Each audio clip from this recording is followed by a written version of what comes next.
Greetings, mind crafters, and welcome to another Mindcraft discussion on this beautiful day.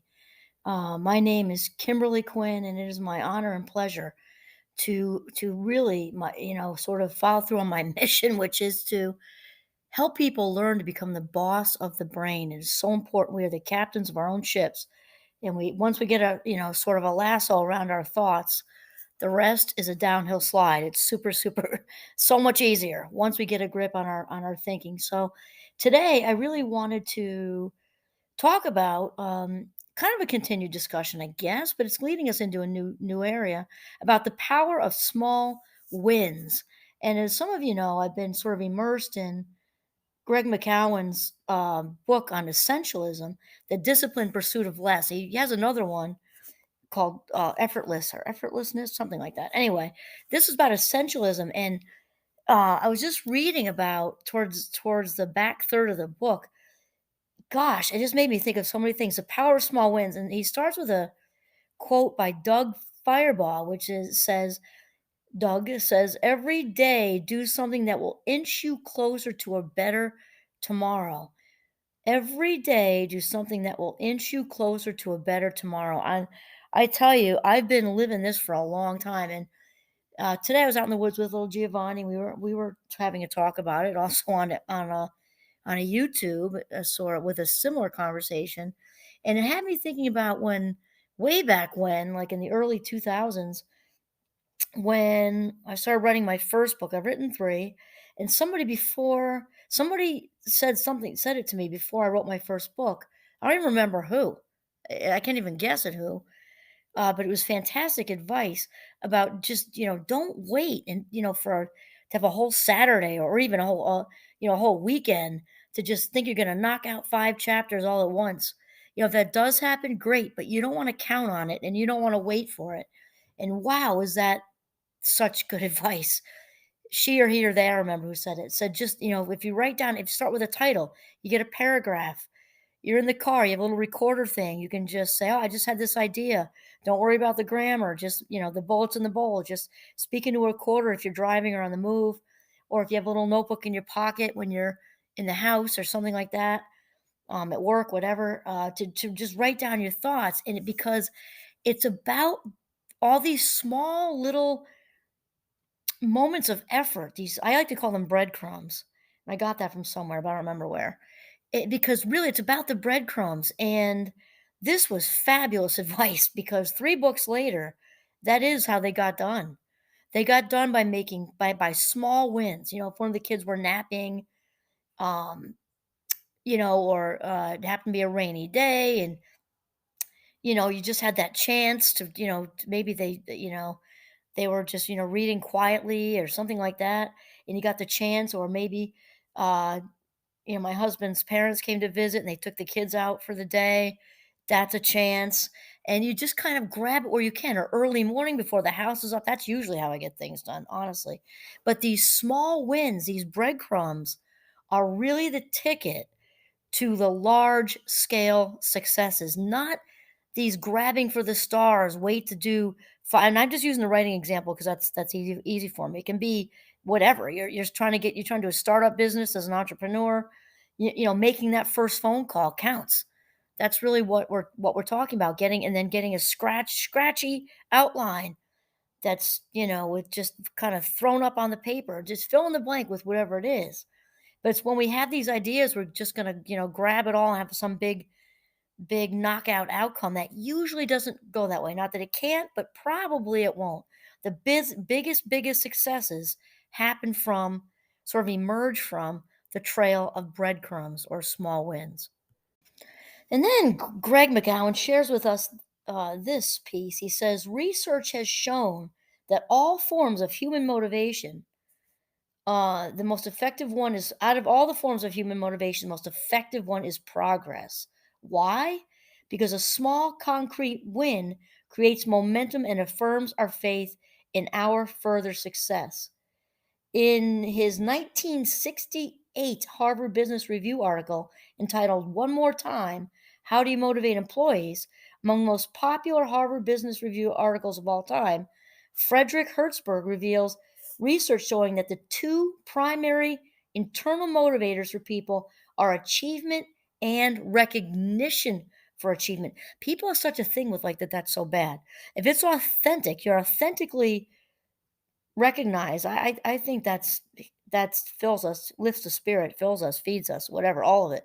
And then Greg says, more recently, Teresa uh I'm not sure I'm going to say this right. Teresa Amabile and Stephen Kramer gathered anonymous diary entries from hundreds of people and covering thousands of workdays. On the basis of these hundreds of thousands of reflections, Amabile and Kramer concluded that everyday progress, even a small win, can make all the difference in how people feel and perform. Of all the things that can boost emotions, motivation, and perceptions during a workday, the single most important is making progress in meaningful work. I mean, that's absolutely it. So basically, in a nutshell, and that's wonderful because it's important to bring in stats once in a while, research-based narratives too, because it gives the backbone to what we're talking about, right? And so that was a really good backbone. So basically, it's human nature that we've got to feel like we're getting somewhere. I mean, that's what we're talking about. I'm getting somewhere, and it's meaningful. It's meaningful. This is the best. The best motivation is intrinsic motivation. We're motivated by meaning and purpose, and then seeing that sense of accomplishment and feeling the fulfillment of that. And then Greg says, then we can use that momentum to work toward the next win and the next one and so on until we have a significant breakthrough. And when we do, our progress will have become so frictionless and effortless that the breakthrough will seem like overnight success. And then he says, as former Stanford professor and educator Henry B. Earring has written, my experience has taught me this about how people and organizations improve. The best place to look is for small changes we could make in the things we do often. There is power in steadiness and repetition. That makes me think of slow and steady wins the race, right? And of course, there are times when somebody can do some big grab for the stars and get it and shebang, but that is not how it is. Even in my fabulous 58 years, when I've certainly tried that because I'm in the Fast Mind Club, as you all know. I want it all yesterday, right? And just fast, fast, fast, and instant gratification. And over the years, I've had to really train my own brain, and which has been in that area. Obviously, in general, we're doing that, but in this way, it was definitely a challenge for a lot of years to really slow that stuff down and focus on the breadcrumbs. But let me tell you, and I still have to. I'm a work in progress. I still have to work at it. Um, Oh, and in fact, I'm working on quite a big project now, and I just said to the fellas that I'm working with, I said, I'm really enjoying the breadcrumbs. And they said, what? This is about recordings. I'm not going to get into the whole project thing because to be to be announced eventually. And they said, and I said, oh, just this day in the studio doing these recordings, and I'm just enjoying every minute of it. Even when we take 2, take 3, take 10, whatever it is, and all the conversation in between, all the off the record conversations, and finding out about their lives. There's this one young man from the Big Apple, right? He's got a very interesting life, and then the other one um, from somewhere else, New England, I don't remember where, and also very interesting. And the whole process has been interesting. And they said, so I explained that to them. I'm just looking, I just all of this is so thrilling. Just all the small talk and the talking shop and the filming and everything. And they said, wow, I don't know that we've ever had anybody say that before. You're about the journey. I said, I'm absolutely about the journey. And I'm not going to say that obviously the end product, that launch of, let's say, fill in the blank with whatever it is you're doing. You launch that children's book, you have a book signing, and it's exciting, and everybody in your life is there, and also the public is there, or you launch your business, have a grand opening, it's a restaurant, whatever. Obviously that's huge and big and exciting, but that manifestation piece is actually a small, very small fragment of the all the effort you put in from the beginning. Think about that. So you don't want to, at least for me, I don't want to just hold out for that big showcase, night or day or hour or whatever it is.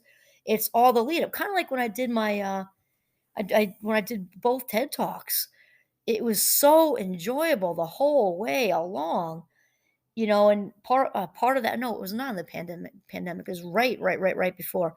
We did a lot of Zoom calls, everybody's all over the country, right? So, getting to know people in that way, and then the lead up rehearsal stuff, just so exciting. And so that's what we're talking about with essentialism. We've talked a lot about it, is honing in on that one thing, and then also not striving for the big ticket performance. It'll come, but to really focus on the small wins. The power is in the small wins. And then Greg talks about doing the minimal viable preparation again. So that's about bringing.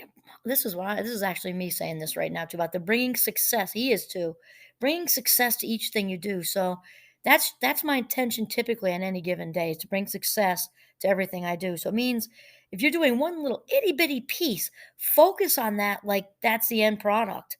I know a lot of famous athletes do that. I know Michael Jordan does that. I know that or did that, does that, and that Michael Phelps did that. They rehearsed. I'm saying rehearse. They're obviously, the word is practice in sports. Rehearse though, because that's what they're doing, as if it's a game or it's a swim meet. So then when it actually comes, it's no big deal, even when it's the Olympics, because you're just in such a routine in it.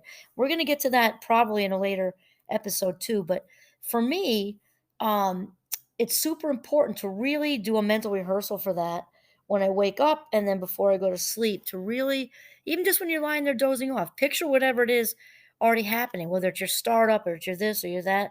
And then here's the last thing, is to visually reward the progress. So, and Greg talks about sticker charts. And I remember when I was therapizing way back a long time ago now, in the 90s, and I worked mostly with kids and teenagers, so young children and then a little bit older children. And not so much for the teenagers. We did had a different reward system for them though. Like the 8, like the 7, 8, 9, 10s, 11s, maybe even 12s, did super well with sticker charts. Kind of, I was doing behavioral stuff, so it was a little different, but not a little different context, I guess. Whereas if you did like a household chores sticker chart with an 8-year-old, and they earned, tokens that they could trade in for screen time, or you know, uh, I don't know, ice cream on the weekend, or to have a friend over, sleep over, something, I don't know. But whenever they would make their bed, do all the boxes, right? Check the boxes. They make their bed in the morning, they took the garbage out, they set the table, whatever their jobs are, sticker chart, and then all those tokens or stickers add up to said reward at the end. Well, the grown-up version of this is to tell yourself really good things. Maybe take yourself out for a really good lunch. And I'll tell you, I just did that this week because it was my first last week, 2 weeks ago. Anyway, recently.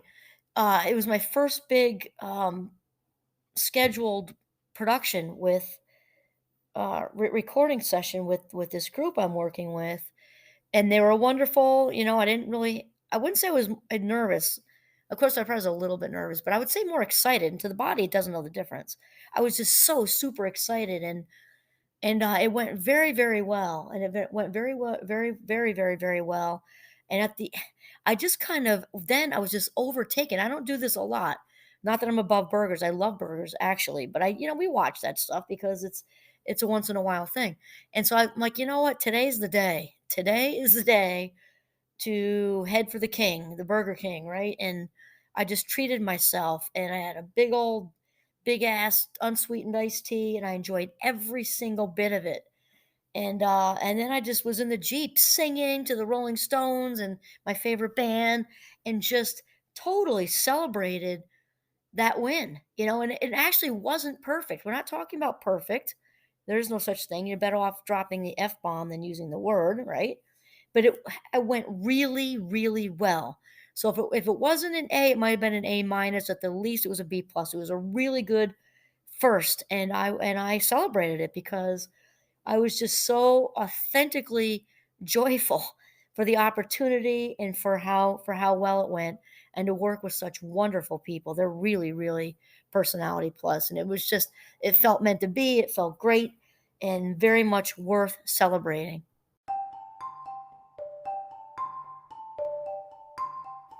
Okay, so that was a super awesome conversation. And sometimes, often, I would say more often than not, actually. Sometimes things just come into my head, I suppose. Actually, a lot of a lot of times things just come into my head, but oftentimes it's things that I'm working on myself. And this, I've actually been doing this for a long time. Is kind of a good reminder, and especially with the project I just shared with you, because it was a good reminder for me because I haven't done something on this scale, I don't think, since the TED Talks, which were a few years ago. And so it was a reminder to just slow it down. That's not easy for me, to be honest with you. It just isn't. I have a very fast processing speed. And that's part of the reason I celebrated with the king, because I was proud of myself that I wasn't outcome focused. That isn't the best way to be, right? We want our needs on the inside, not the outside, because then we know we can meet them, right? So the bar was set at do my best on the inside. I reached it and celebrated, and so it was just an all in all really good reminder, really good conversation for me to have also. So thank you for listening, and this is Kimberly Quinn signing off from Northern Vermont. Have a mindful day.